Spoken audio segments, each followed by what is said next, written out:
like you said, there's brands should also share content. So right now the trend is going on about user generated content or customer generated content. So this is not necessarily what a brand has paid for or produced, but this is what the people are talking about, the brand.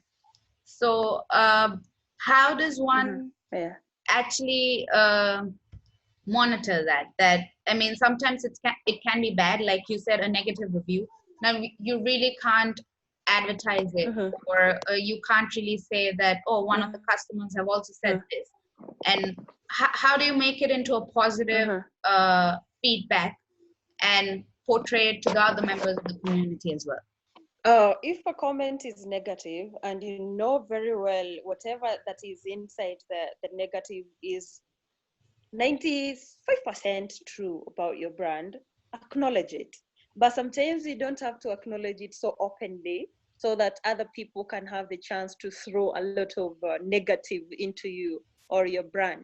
Take it to the private. Talk to this individual. Engage them. How do they feel about it? Let it be genuine, like a conversation. Now, engage deeply to an extent that you can get ways in which how you want this specific person, that idea of the negative be removed. What do you want at the end of the day? So that by the time the company, and then assure these people that you're going to do something about it, so that by the time you give maybe 2-3 months, 1 year down the line, you can do something about it, and then you will be like, yes, actually, I'm the one who caused, and always acknowledge them. Yeah, that is so true. I mean, and also, sorry. Yeah. And also, like, when you try and convert a negative review into positive, that is much more noticeable because they're more loyal. Because then they understand that, yes, this brand, this company does value growth, does value that it can not always be right. So, yeah. People want a brand that sympathizes. People want a brand that listens. People on the online community want a brand that communicates with them. The more you engage, communicate with them, they feel like, yes, we are being heard. But if you ignore, chances of them throwing a lot of negativity are very high.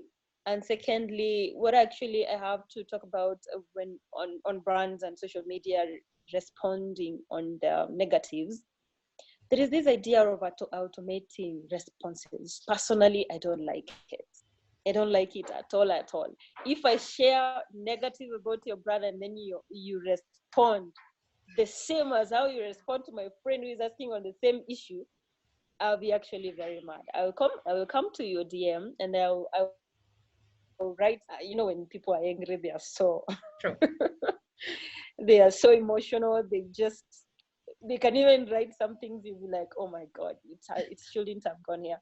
True. So brands, as much as the community managers at the service, the customer service on the pages are being paid, let it be known that they should not be paid to send us automated responses. If I asked a question or if I replied about a certain negative, please find ways in how you can make it sound more personal and directed to me alone. Yeah. I alone. I don't want it to look like, oh, you're sharing to just everybody, like to our whole community on social media. No, make it more personal. When you make it more personal, it becomes more easier to be consumed. Then this person feels like, oh, you really think about me. It's not about the other people. This came from one individual. And that's why I think user-generated content and personification, is it personification right now? Personalizing. Yeah. And personalizing of content, replies, and how we manage our brands and replies, DMs will really be the major key focus in 2020. Yeah, that is so true. I mean, and also dealing with negativity and focusing on personally replying to them. I was just thinking that a lot of Facebook groups or communities, they are moderated, but they're not that closely moderated. So then you can't really always keep a tab on what people are saying about maybe another member of the community, or share, or are they only blindly promoting themselves or something like that. So how do you sort of manage that, because you can't really that closely moderate it because it's social media and there are no legal laws per se. I think that comes in the aspect of who is posting and who is not posting. Sometimes you just have to take charge. If it's a Facebook page like one that is that used to be open for anyone to join, anyone to post, you just have now to moderate it. Make it more private in an aspect that there are some people who have to approve the content before it goes live to the page. Because sometimes you find that some people are not part of the community necessarily to learn, but just to cause disturbance. So you have to block them out. Yes. For instance, when it comes to, and if it's about the communities on Twitter, I know it's very difficult to go about making people are sharing this content and not that, because hashtags are too general. They can be used by anyone, and so managing to make sure that people share certain content and not this is not that easy. Sometimes I usually get that problem, like Africa T-shirts, which I run, and sometimes people share politics. Some of them share some content I can't even talk about, and then I usually feel like I'm being attacked. And because I'm so passionate about this, sometimes I end up becoming so mad, but I don't want to respond at that immediate time because I might end up even sharing them a very aggressive message. So what I usually do is I go to the DM of the individual and then try to talk to him or her using the account, the main account for Africa Chat. Okay. So in that aspect, I acknowledge what he's sharing, and then after I acknowledge, then now we start engaging, and then at the end of the day I even invite them to be part of the community to share something about marketing. And so I guess that's what has helped me to at least get some even loyal. Some of them go ahead and be like, wow, this was very engaging and I've been learning a lot, so ends up inviting other people. So I think as much as people, we can shut them out, some of them, or block them or lock them out in posting, you just have to talk to them. People want somebody who can approach them, but don't approach them in a very rude way, in that they can feel like, oh, you are now attacking us, let's show you how to do it. Yeah. Then at the end of the day, they will end up really messing up with your whole community, and people will now start even running away because of the content that is being shared. Yeah. But you see, you being a part of the brand, or maybe you might be one of the really elite members of the community, you might be a big influencer.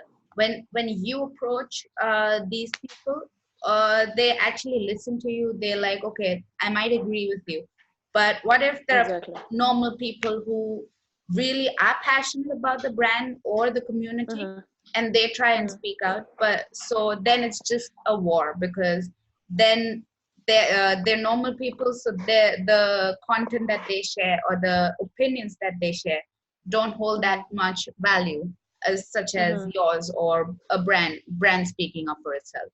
So how do we how does a business, because the genuineness or the credibility factor that somebody is sharing or talking about you is important for a brand. So only if big influencers or paid sponsorship or the brand itself, employees itself are talking about you, then the audience might not feel the content is genuine. But when smaller members or people who are using the product since a long time, they speak about it, it might not create a lot of impact, but it does engage with one or two people, if not in a big scale. Yeah. So how does a brand strike the balance between that? First of all, when you look at the current age that you're in on social media, brands are really trying to gauge, should we use micro influencers, for instance, or use the celebrities? Should we go ahead and sponsor our content or just make it generic? Um, I understand that's the major problem that actually that is bugging us when it comes to even creating the strategies. Because sometimes you might be like, yes, it's time I need to involve the huge influencers, and then at the end of the day, the campaign just flops, and then you have to answer to the brand why you actually gave us that hope that we are going to reap a lot from this. So how are we going to go about it? I think it all goes back to strategy. Brands needs to strategize from how to leverage on all the aspects of marketing. It can be the individuals who are being paid or people who are doing it that is generic content. Some of them can be influencers or sponsoring information.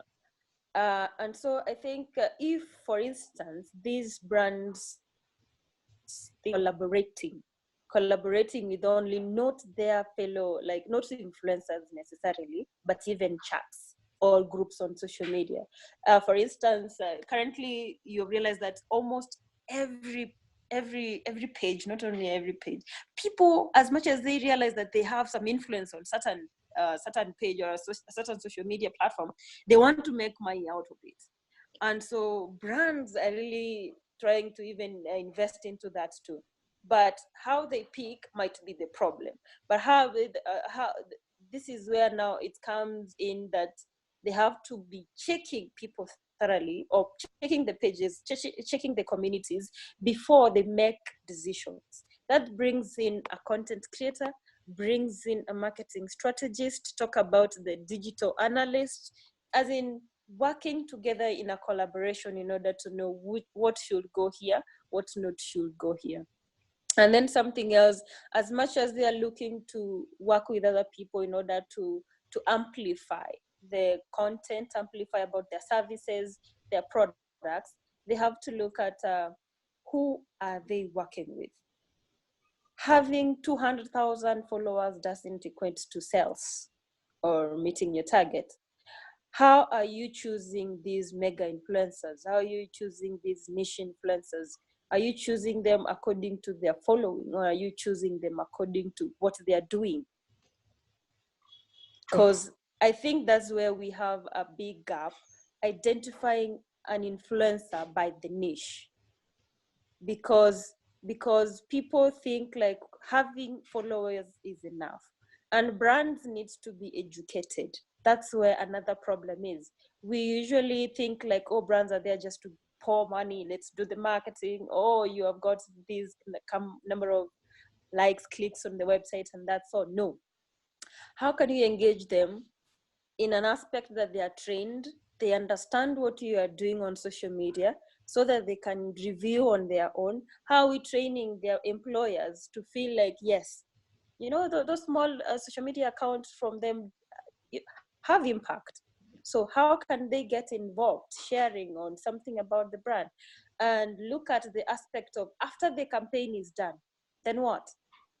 After you have collected the leads, then what? You have got the conversions, then what? The engagements, then what? That's where most of the brands don't know what to do after that.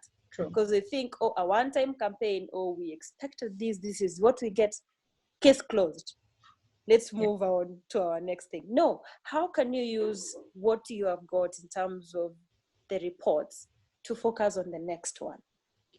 So if the first campaign didn't go that well as how we pitched as an agency, how can we use the wrongs? How can we use the reports, the information, the recommendations we got in order to focus on the next one?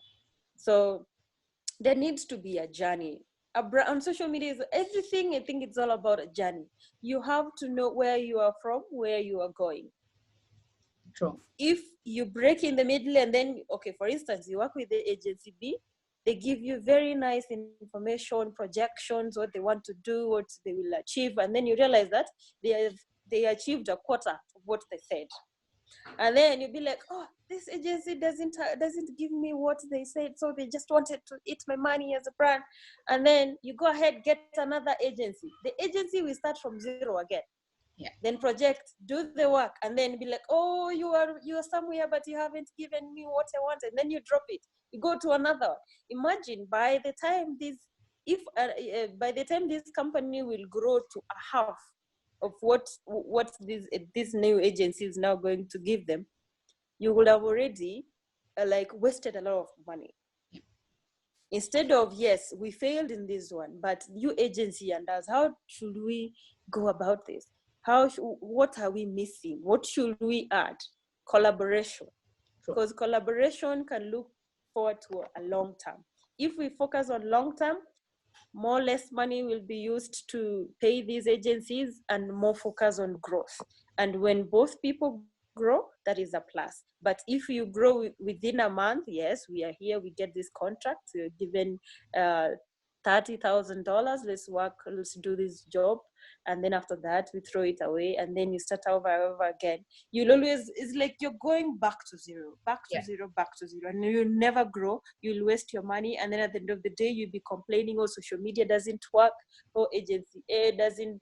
And I think the agencies and the companies who are managing these other brands are the ones who are not that genuine or honest to tell them, don't expect sales within this period. Expect this. After that, go to the next. How can you make 200,000 or 20,000 sales within a month for a brand you haven't done awareness, you haven't engaged, and then... Yeah, exactly. Like, that's what I was thinking. When we run ad campaigns, basically paid campaigns, I'm just thinking, how well are you, like, if you know your audience that well, that you're targeting them, your ad is working, you're getting engagement or reach or even traffic on your content or website or whatever. Yeah. If you know them that well, if it is working, then why do you need to pay for something good to reach across? I was just thinking that what if we also have we run ad campaigns in order to make our content reach to more members so that our community grows. But then I was also thinking at the same time that if my content is good enough, don't I believe that it will at the end of the day reach? So do you think these paid campaigns are just run in order to lessen the time period of growth, and they serve no other purpose? Ad campaigns are good, and it depends on what exactly you're doing. If it's an event, it can be a plus. But if it's for the growth of a company, it needs you to not only do the ad campaign, but also do other kind of marketing in order to leverage on everything. Like, for instance, if I have to look at, I love Twitter, for instance, not for instance, I love Twitter. Let me finish it there. And so most of the time I usually see sponsored hashtags. First of all, let me just start by saying most people don't open sponsored hashtags. Oh, most people don't. Yeah, most people don't, because they're like, oh, this is sponsored. Oh, okay. And if you look through into the sponsored hashtag, if this company didn't like use influencers or other individuals to share their content around that, you find that they only have like 3, 4, 5 tweets from the brand, and then nobody is engaging. It's just top on the trends, and yes, we're just going to look from number 1 to 20 trend, and the one that is floating, it's not ours. So I think brands need to leverage more on people who share content. It doesn't really necessarily have to be the influencers, and it doesn't necessarily must have the hashtag. And that's why I think most of the people are trying to like distance themselves away from a hashtag. You see a hashtag trending related to a company, they know, this is sponsored. So high chances of it being genuine are very small. Okay. So people want currently I think people want content that is being shared without necessarily putting it in a way that we are sponsoring this. Yep. Remember, we brands and we businesses, we are invading other people's spaces who are online to have fun, to share fun, to learn things that are related to buying and related to sharing, most of them, because social media is just community for sharing most things, but businesses have found their way through. So how can we make it more fun? How can we make our content more trendy, as like Yeah. what is trending for today? How can you weave through so that people can get it through, can at least learn what is happening? Forget about the super professionalism when it comes to social media. And that's why I think brands really miss it, because they think, oh, you go to social Facebook, you share content the way you share on LinkedIn. You go to Twitter, you share content the same way you share to LinkedIn. If from the point go you didn't do that, and you grew your audience through that, please don't force yourself to do it. Yeah. Just be you. You don't have to be like anybody else. You don't have to be like, if brand A did super professionalism and then they scored, they got their audiences, they're getting their sales, it doesn't necessarily mean that you're going to do that, or you're going to win at that too. And that's why most of the people ask, I bring out very awesome content, the content is nice, but no engagement, nothing, Yeah. no likes, no shares, nobody is asking. There is something you're missing. And that is, how are you like engaging with what is happening? Because if you start from there, that's when people feel like, oh, this is a base, oh, this is what is trending. Like, there's some memes sometimes which trend. Like currently, if I have to mention, there is one that has been trending on Loco Man, said so and so, Loco Man is pleased. I think you've seen that. Yeah. And so some brands have jumped into that. They're like, oh, local man, something, local woman. And I like how they engage with the trends, because that is what is trending. And people want to be engaged with what is trending. How can we leverage on that?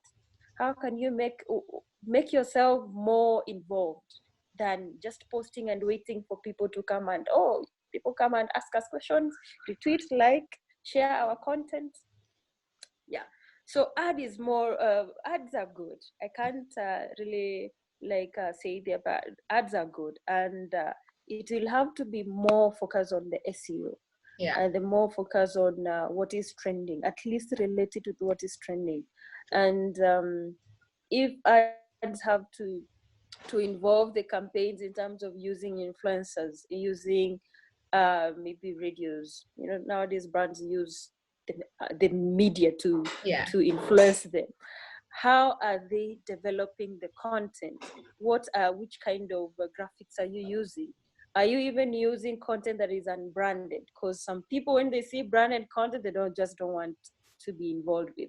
Who are you using? There's some influencers who have been overused.